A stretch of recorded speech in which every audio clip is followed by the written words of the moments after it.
जी तेरे दर पे तेरा बेटा आया है। मैया जी तेरे दर पे तेरा बेटा आया है। तू बता दे मेरी मैया क्या कसूर हुआ है। तू बता दे मेरी मैया क्या कसूर हुआ है। मैया जी तेरे दर पे तेरा बेटा आया है। मैया जी तेरे द्वार पे आज बेटा आया है।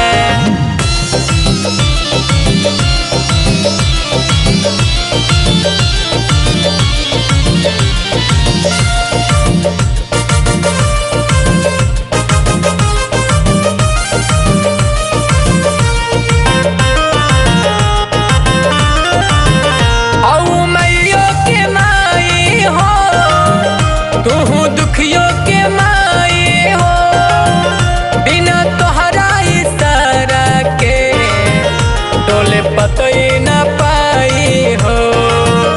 डोले पतई न पाई हो। हऊ मैयो के माई हो तू दुखियों के माई हो बिना तोहरा इशारा के डोले पतई न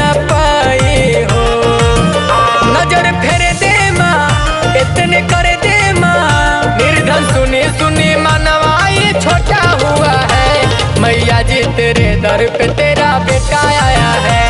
मैया जी तेरे दर पे तेरा बेटा आया है। तू बता दे मेरी मैया क्या कसूर हुआ है। तू बता दे मेरी मैया क्या कसूर हुआ है। मैया जी तेरे दर पे आज बेटा आया है। मैया जी तेरे दर पे तेरा बेटा आया है।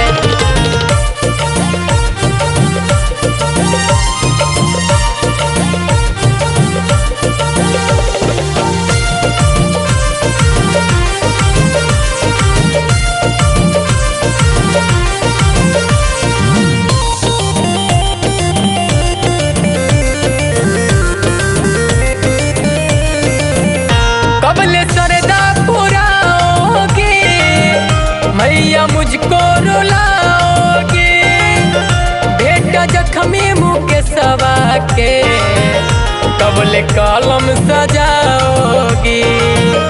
कबले कलम सजाओगी।